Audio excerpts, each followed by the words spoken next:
به نام خالق هستی 48 قانون قدرت. قانون 45.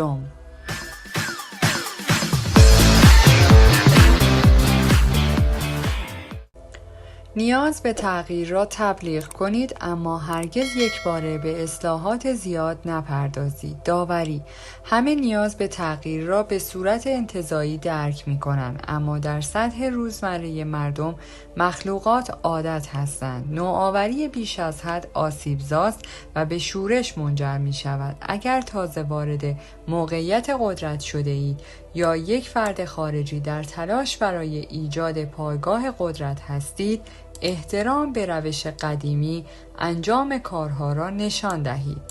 اگر تغییر لازم است، آن را مانند یک بهبود ملایم در گذشته احساس کنید. سرپیچی از قانون: زمانی در اوایل دهه 1520 هنری هشتم پادشاه انگلستان تصمیم گرفت از همسرش کاترین آراگون طلاق بگیرد، زیرا او نتوانسته بود پسری برایش به دنیا بیاورد و به این دلیل که او عاشق آن بولین جوان و خوشتیپ شده بود، پاپ کلمنت هفتم با طلاق مخالفت و پادشاه را به تکفیر تهدید کرد. قدرتمندترین وزیر پادشاه کاردینال ونسی نیازی به طلاق نمیدید و حمایت بی‌دریغ او از پادشاه به قیمت موقعیت و به زودی جانش تمام شد. مردی در کابینه هنری، توماس کرامول، نه تنها از او درخواست طلاق حمایت کرد، ایده‌ای برای تحقق آن داشت: گسست کامل از گذشته. او پادشاه را متقاعد کرد که با قطع رابطه با روم و به ریاست کلیسای تازه تأسیس انگلیسی میتواند از کاترین طلاق بگیرد و با آن ازدواج کند. در سال 1531 هنری این راه را تنها راه حل می‌دانست. او برای پاداش دادن به کرامول به خاطر ایده ساده و درخشان خود، این پسر آهنگر را به سمت مشاور سلطنتی ارتقا داد. تا سال 1534 کرامول به عنوان منشی پادشاه منصوب شد و به عنوان قدرت پشت تاج و تخت تبدیل به قدرتمندترین مرد انگلستان شد. اما برای او گسست از روم فراتر از ارضای خواسته های نفسانی پادشاه بود. او نظم پروتستانی جدیدی را در انگلستان متصور شد که قدرت کلیسای کاتولیک در هم شکسته شد و ثروت عظیم آن در دستان شاه و دولت بود.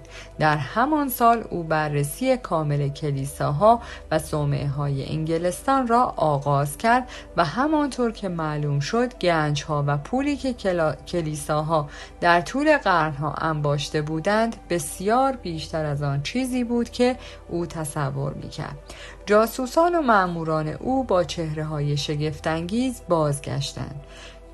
کرامول برای توجیه نقشه‌های خود داستان‌هایی درباره فساد صومعه‌های انگلیسی، سوء استفاده از قدرت و استعمار مردمی که ظاهراً به آنها خدمت می‌کردند منتشر کرد.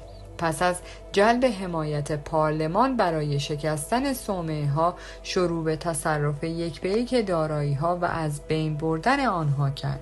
در همان زمان او شروع به تحمیل پروتستانیسم کرد و اصلاحاتی را در مناسک دینی انجام داد و کسانی را که به کاتولیک چسبیده بودند و اکنون بدعت‌گذار خوانده می‌شدند مجازات کرد. تقریباً یک شبه انگلستان تبدیل به یک مذهب رسمی جدید شد. وحشت بر کشور افتاد. برخی از مردم تحت تاثیر کلیسای کاتولیک که قبل از اصلاحات بسیار قدرتمند بود رنج برده بودند، اما بیشتر بریتانیایی‌ها پیوندهای محکمی با کاتولیک و آیین‌های آرامش بخش آن داشتند. آنها با وحشت شاهد تخریب کلیساها، شکسته شدن تصاویر مدونا و قدیسان، شکستن شیشه‌های رنگی و مصادره گنجینه کلیساها بودند، در حالی که صومعه‌هایی که به فقرا کمک کرده بودند ناگهان از بین رفتند و اکنون فقرا در خیابانها پراکنده شدند. صفوف رو به رشد طبقه گدا توسط راهبان سابق بیشتر شد. علاوه بر همه اینها، کرامل مالیات‌های زیادی را برای پرداخت هزینه اصلاحات کلیسایی خود وضع کرد. در سال 1535 شورش‌های قدرتمند در شمال انگلستان تهدید به سقوط هنری از تاج و تخت او شد. در سال بعد او شورش‌ها را سرکوب کرد، اما هزینه‌های اصلاحات کرامل را نیز متوجه شده بود. خود پادشاه هرگز نمی‌خواست تا این حد پیش برود. او فقط خواستار طلاق بود. اکنون نوبت کرامل بود. او با ناراحتی نظاره‌گر این بود که پادشاه به آرامی شروع به لغو اصلاحات خود کرد و آیین‌های مقدس کاتولیک و سایر آیین‌هایی را که کرامل غیرقانونی کرده بود بازگرداند. در سال 1540 کرامل با احساس سقوط خود تصمیم گرفت با یک بار پرتاب تاس لطف هنری را به دست آورد. او همسر جدیدی برای پادشاه پیدا می کند. همسر سوم هنری، جین سیمور، چند سال قبل از دنیا رفته و او به دنبال ملکه جوان جدیدی بود. این کرامل بود که او را پیدا کرد. آنکلوز یک شاهزاده خانم آلمانی و از همه مهمتر برای کرامل یک پروتستان بود. به سفارش کرامل نقاش هالوین پورتری چاپلوس از آن ساخت. وقتی هنری آن را دید عاشق شد و پذیرفت که با او ازدواج کند. به نظر می رسید که کرامل به نفع خود است. با این حال متاسفانه نقاش هالوین بسیار ایدئال بود و هنگامی که پادشاه با شاهزاده خانم ملاقات کرد کمترین رضایت او را نداشت. دیگر خشم او علیه کرامل ابتدا به خاطر اصلاحات نادرست، حالا به دلیل زین کردن او با همسری غیر جذاب و پروتستان نمیتوانست مهار شود. در ژوئن همان سال کرامل دستور به عنوان یک افراطی پروتستان و بدعتگذار متهم و به برج فرستاده شد. 6 هفته بعد در برابر جمعیت زیادی که مشتاق بودند جلاد عمومی سر او را برید. تفسیر: توماس کرامل ایده ساده ای داشت. او قدرت و ثروت کلیسا را از بین می برد و اساس پروتستانیسم را در انگلستان می گذاشت. توماس این کار را در مدت زمان کوتاهی انجام خواهد داد. او می‌دانست که اصلاحات سریع او باعث درد و رنجش می شود، اما فکر می کرد این احساسات در چند سال آینده محو می گردند و مهمتر از آن با شناسایی خود با تغییر او رهبر نظم جدید می شود و پادشاه را به خود وابسته می کند. اما یک مشکل در استراتژی او وجود داشت، مانند یک توپ بیلیارد که بیش از حد به بالشتک ضربه می‌زند. اصلاحات او واکنش‌هایی داشت که او تصور نمی‌کرد و نمی‌توانست کنترل کند. مردی که اصلاحات قوی را آغاز می‌کند اغلب قربانی هر نوع نارضایتی می‌شود و در نهایت واکنش به اصلاحات او ممکن است او را از بین ببرد، زیرا تغییر برای انسان ناراحت کننده است، حتی اگر برای خیر باشد. از آنجایی که جهان همیشه پر از ناامنی و تهدید بوده است و هست، ما به چهره‌های آشنا می‌چسبیم و عادت‌ها و تشریفاتی را برای راحت‌تر کردن دنیا ایجاد می‌کنیم. تغییر می‌تواند به صورت انتزاعی خوشایند و حتی گاهی اوقات مطلوب باشد، اما بیش از حد آن اضطرابی را ایجاد می‌کند که به هم می‌خورد و زیر سطح می‌جوشد، سپس در نهایت فوران می‌کند. هرگز محافظه‌کاری پنهان اطرافیانتان را دست کم نگیرید. قدرتمند و ریشه دار است. هرگز اجازه ندهید جذابیت اغوا کننده یک ایده دلیل شما را تحت شعاع قرار دهد. همانطور که نمی توانید کاری کنید که مردم دنیا را به روش شما ببینند، نمی توانید آنها را با تغییرات دردناک به آینده سوق دهید. آنها شورش خواهند کرد. اگر اصلاح لازم است، واکنش در برابر آن را پیش بینی کنید و راههایی برای پنهان کردن، تغییر و شیرین کردن زهر بیابید. رعایت قانون. مائو تسه-تونگ به عنوان یک کمونیست جوان در دهه 1920 بهتر از هر یک از همکارانش شانس باور نکردنی علیه پیروزی کمونیست ها را در چین درک می کرد. حزب با تعداد اندک، بودجه محدود، فقدان تجربه نظامی و زرادخانه اندک تسلیحات امیدی به موفقیت نداشت مگر اینکه بر جمعیت عظیم دهقانان چین پیروز شود. اما چه کسی در جهان محافظه‌کارتر و ریشه دارتر از دهقانان چینی در سنت بود؟ قدیمی ترین تمدن روی کره زمین تاریخی داشت که هرگز قدرتش را سست نمی کرد. مهم نیست که چقدر انقلاب خشونت آمیز بود.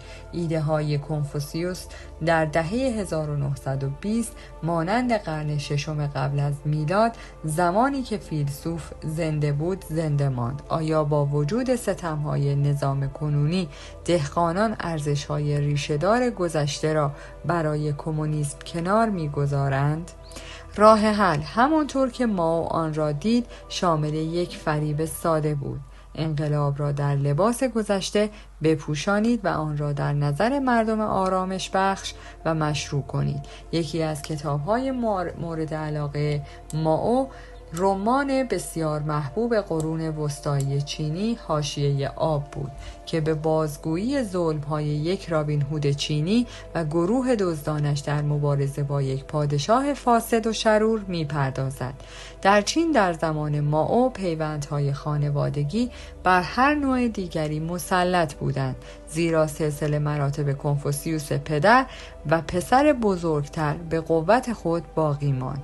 اما حاشیه آب ارزشی برتر را موعظه می‌کرد: پیوندهای برادرانه گروه دزدان، نجابت هدفی که مردم را فراتر از خون متحد می‌کند. این رمان تنین عاطفی زیادی برای چینی ها داشت که عاشق ریشه کردن افراد ضعیف هستند. پس بارها و بارها مائو ارتش انقلابی خود را به عنوان امتداد گروه دزدان در حاشیه آب معرفی و مبارزه خود را به درگیری بی انتها بین دهقانان ستم دیده و امپراتور شرور تشبیه می کرد. او کاری کرد که گذشته به نظر می رسد آرمان کمونیستی را در بر گرفته است و مشروعیت می بخشد. دهقانان می توانستند با گروهی با چنین ریشه هایی در گذشته احساس راحتی و حتی از آنها حمایت کنند. زمانی که حزب به قدرت رسید، مائو همچنان آن را با گذشته مرتبط کرد. او خود را نه به عنوان یک لنین چینی بلکه به عنوان یک چاکلیانگ مدرن، استراتژیست واقعی قرن سوم که نقش برجسته‌ای در رمان تاریخی محبوب عاشقانه استفاده شاهی دارد به توده ها معرفی کرد. لیانگ چیزی بیش از یک ژنرال بزرگ بود. او یک شاعر، فیلسوف و شخصیتی بود که اخلاقی سخت گیرانه داشت. بنابراین مائو خود را به عنوان یک شاعر جنگجو مانند لیانگ معرفی کرد، مردی که استراتژی را با فلسفه در هم آمیخت و اخلاق جدیدی را موعظه کرد. او خود را مانند یک قهرمان از سنت بزرگ چینی دولتمردان جنگجو جلوه داد. به زودی همه چیز در سخنرانی‌ها و نوشته‌های مائو اشاره‌ای به دوره‌های قبلی در تاریخ چین داشت. به عنوان مثال او امپراتور بزرگ چین را به یاد آورد که کشور را در قرن سوم قبل از میلاد متحد کرده بود. چین آثار کنفوسیوس را سوزانده، ساختمان دیوار بزرگ را تثبیت و تکمیل کرده و نام او را به چین داده بود. مائو نیز مانند چین کشور را گرد هم آورده و به دنبال اصلاحات جسورانه در برابر گذشته ظالمانه بود. درخشش استراتژی مائو این بود که این را برگرداند. همزمان چین را دوباره تفسیر کرد. حکومت او را در چشم چینی‌های امروزی توجیه نمود و از او برای توجیه خشونت نظم جدیدی که خود مائو ایجاد می‌کرد استفاده نمود. پس از انقلاب فرهنگی ناموفق در اواخر دهه 1960 یک جنگ قدرت در حزب کمونیست شکل گرفت که در آن دشمن اصلی مائو لین پیائو بود که زمانی دوست نزدیک او بود. مائو برای اینکه تفاوت بین فلسفه خود و لین را برای توده ها روشن کند، یک بار دیگر از گذشته سوء استفاده کرد. او مخالف خود را نماینده کنفوسیوس فیلسوفی که لین در واقع مدام از آن نقل می کرد انتخاب نمود و کنفوسیوس بر محافظه کاری گذشته دلالت می کرد. از سوی دیگر مائو خود را با جنبش فلسفی باستانی موسوم به قانونگرایی مرتبط می داند که نمونه‌ای از نوشته های هانفیتزوست. قانونگرایان اخلاق کنفوسیوس را نادیده گرفتند. آنها به نیاز به خشونت برای ایجاد نظم جدید اعتقاد داشتند. آنها قدرت را می‌پرستیدند. مائو برای اینکه به خود در مبارزه اهمیت بدهد، یک کمپین تبلیغاتی سراسری را علیه کنفوسیوس به راه انداخت و از مسائل کنفوسیوسیم مقابل قانونگرایی استفاده کرد تا جوانان را به نوعی شورش جنون‌آمیز علیه نسل قدیمی‌تر بکشاند. این زمینه بزرگ یک جنگ قدرت نسبتاً پیش پا افتاده را در بر گرفت و مائو بار دیگر بر توده‌ها و دشمنان خود پیروز شد. تفسیر: هیچ مردمی به اندازه چینی‌ها به گذشته وابستگی عمیقی نداشتند. در مواجهه با این مانع عظیم بر سر راه اصلاحات، استراتژی مائو ساده بود.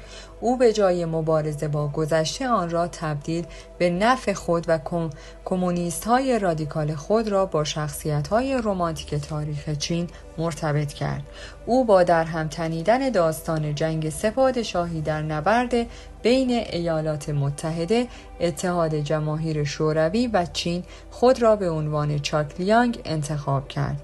مانند امپراتورها، او از ستایش فرقه‌ای توده‌ها استقبال کرد و فهمید که چینی‌ها نمی‌توانند بدون نوعی شخصیت پدری برای تحسین کردن کار کنند و بعد از اینکه با جهش بزرگ به جلو اشتباهی وحشتناک کرد، سعی نمود مدرنیزاسیون را نیز به کشور تحمیل کند و با شکست بعدی روبرو شد.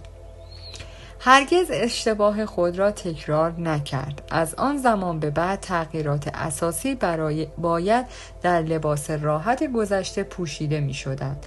درس ساده است. گذشته قدرتمند است. آنچه قبلا اتفاق افتاده است بزرگتر به نظر می رسد.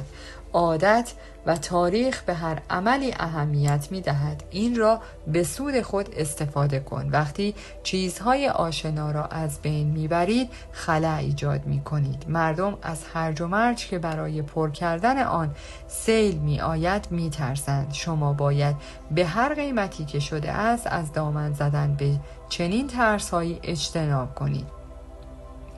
وزن و مشروعیت را از گذشته هر چند دور وام بگیرید تا حضوری آرام و آشنا ایجاد کنید. این به اعمال شما تداعی عاشقانه می دهد، به حضور شما می افزاید و ماهیت تغییراتی را که در تلاش هستید پنهان می کند. باید در نظر گرفت که هیچ چیز سخت‌تر نه مشکوک‌تر از موفقیت و نه خطرناکتر از به کار انداختن نظم جدیدی نیست. نکات کلیدی در قدرت: روانشناسی انسان دارای دوگانگی‌های زیادی است. یکی از آنها این است که حتی در حالی که مردم نیاز به تغییر را درک می‌کنند، می‌دانند که چقدر برای مؤسسات و افراد مهم است که گهگاهی تجدید شوند. همچنین از تغییراتی که شخصاً آنها را تحت تاثیر قرار می‌دهد عصبانی و ناراحت می‌شوند. آنها می‌دانند که تغییر ضروری است و تازگی باعث رهایی از خستگی می‌شود، اما در اعماق درونشان به گذشته می‌چسبند. آنها تمایل به تغییر در انتزاع یا تغییر سطحی دارند، اما تغییری که عادات و روال‌های اصلی را برهم می‌زند عمیقاً برای آنها آزاردهنده است. هیچ انقلابی بدون واکنش قدرتمند بعدی علیه آن پیش نیامده است، زیرا در دراز مدت خلأ ایجاد شده. برای حیوان، انسانی که ناخودآگاه چنین خلاهایی را با مرگ و هرج و مرج مرتبط می‌سازد بسیار ناراحت کننده است. فرصت تغییر و نوسازی مردم را به سمت انقلاب سوق می‌دهد، اما به محض اینکه شور و شوق آنها از بین برود که این اتفاق خواهد افتاد، با خلأ خاصی مواجه می‌شوند. آنها با اشتیاق به گذشته روزنه‌ای برای خزیدن در آن ایجاد می‌کنند. از نظر ماکیاویلی، پیامبری که موعظه و تغییر ایجاد می کند تنها با در دست گرفتن اسلحه می تواند زنده بماند. وقتی توده ها ناگزیر مشتاق گذشته هستند، او باید آماده استفاده از زور باشد، اما پیامبر مسلح نمی تواند مدت زیادی دوام بیاورد مگر اینکه به سرعت مجموعه جدید از ارزش‌ها و تشریفات را ایجاد کند تا جایگزین ارزش‌های قدیمی شوند و نگرانی‌های کسانی را که از تغییر می‌ترسند تسکین دهد. انجام یک نوع بازی کلاهبرداری بسیار ساده‌تر و خونین‌تر است. هرچقدر که دوست دارید تغییر را موعظه کنید و حتی اصلاحات خود را به اجرا درآورید، اما ظاهر آرامش بخش وقایع و سنت‌های قدیمی را به آنها بدهید. امپراتور چینگ وانگ مانگ که از 8 تا 23 سال پس از میلاد سلطنت کرد، از یک دوره آشفتگی تاریخی بزرگ بیرون آمد که در آن مردم مشتاق نظم بودند، نظمی که کنفوسیوس برای آنها نمایندگی می‌کرد. با این حال حدود 200 سال قبل امپراتور چین دستور داده بود نوشته‌های کنفوسیوس را بسوزانند. چند سال بعد اخباری منتشر شد که برخی از متون به طور معجزه‌آسایی در زیر خانه دانشمند پنهان شدند. شاید این متون واقعی نبودند، اما به وانگ فرصت دادند. او ابتدا آنها را مصادره کرد، سپس از کاتبانش خواست قطعاتی را در آنها درج کند که به نظر می رسید از تغییراتی که او بر کشور تحمیل می کند حمایت می نمود. هنگامی که او متن‌ها را منتشر کرد، به نظر می رسید که کنفوسیوس اصلاحات وانگ را تایید کرده است و مردم احساس آرامش کرده و آنها را راحت‌تر پذیرفتند. درک کنید این واقعیت که گذشته مرده و دفن شده است، این آزادی را به شما می دهد که آن را دوباره تفسیر کنید. برای حمایت از هدف خود با حقایق صحبت کنید. گذشته متنی است که می توانید با خیال راحت خطوط خود را در آن وارد کنید. یک حرکت ساده مانند استفاده از عنوان قدیمی یا نگه داشتن همان شماره برای یک گروه شما را به گذشته گره می‌زند و با اقتدار تاریخ از شما حمایت می‌کند. همانطور که خود ماکیاویلی مشاهده کرد، رومیان زمانی که سلطنت خود را تبدیل به یک جمهوری کردند، از این وسیله استفاده نمودند. آنها ممکن است 2 کنسول را به جای شاه نصب کرده باشند، اما از آنجایی که شاه توسط 12 لیکتور خدمت می کرد، آنها به همان تعداد برای خدمت در زیر کنسول ها بودند. پادشاه شخصاً قربانی سالانه‌ای انجام داده بود و در نمایشی بزرگ عموم را به هیجان آورد. جمهوری این رویه را حفظ کرد و فقط آن را به رئیس مراسم، ویژه‌ای که او را پادشاه قربانی مینامید، منتقل کرد.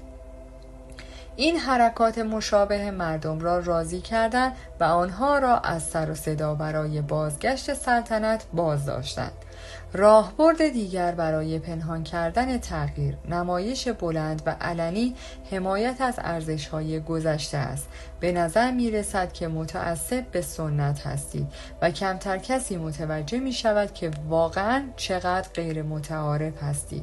فلورانس دوره رنسانس یک جمهوری چند صد ساله داشت و به هر کسی که سنت‌های آن را زیر پا می‌گذاشت مشکوک بود.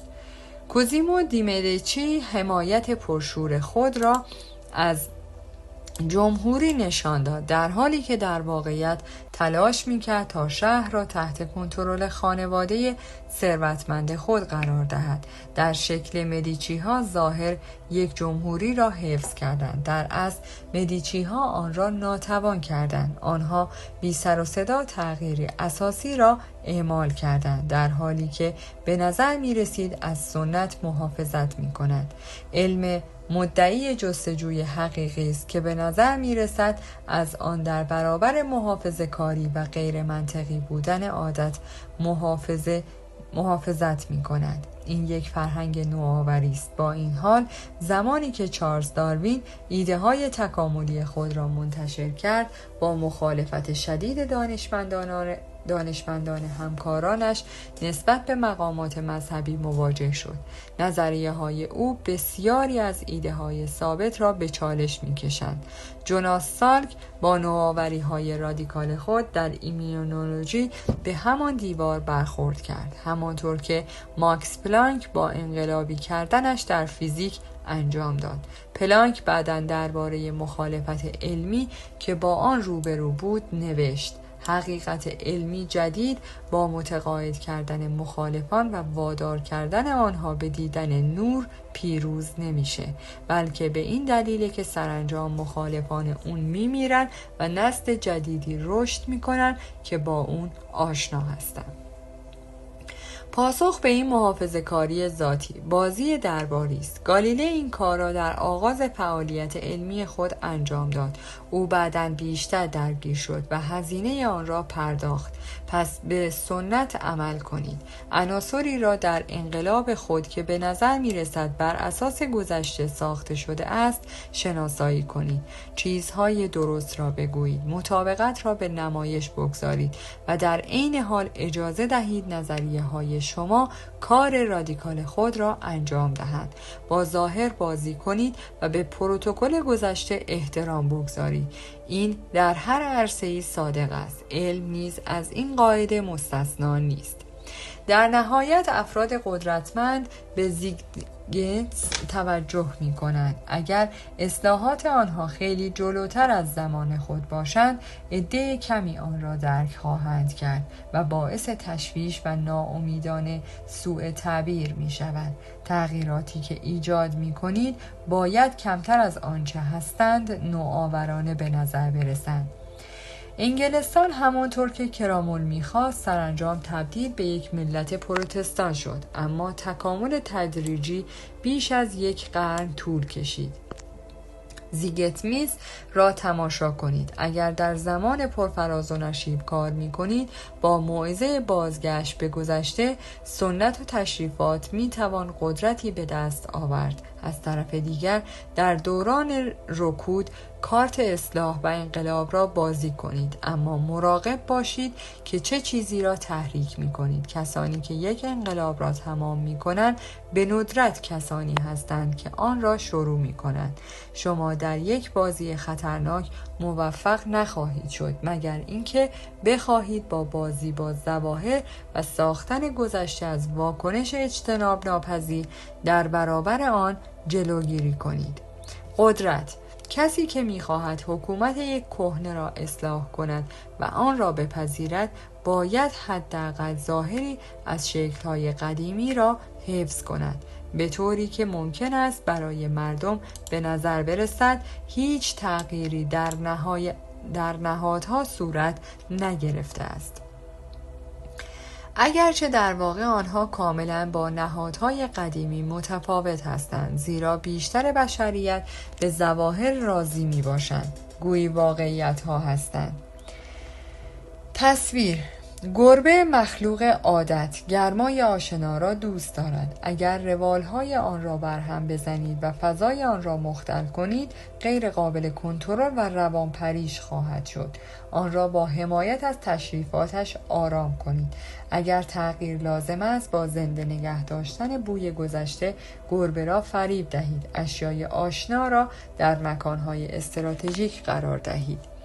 تغییر روی کرد: گذشته جنازه است که هر طور صلاح می‌دانید از آن استفاده کنید. اگر آنچه در گذشته نزدیک اتفاق افتاد دردناک و خشن بود، خود ویرانگری است که خود را با آن همراه کنید. زمانی که ناپلئون به قدرت رسید، انقلاب فرانسه در ذهن همه تازه بود. اگر دادگاهی که او تأسیس کرد شباهتی به دربار مجلل لویی 16 و ماری آنتوانت داشت، درباریان او تمام وقت خود را به صرف نگرانی درباره گردن خود می کردند. در عوض ناپلئون دادگاهی را تأسیس کرد که به دلیل متانت و عدم تظاهر جالب توجه بود. دربار مردی بود که برای کار و فضایل نظامی ارزش قائل بود.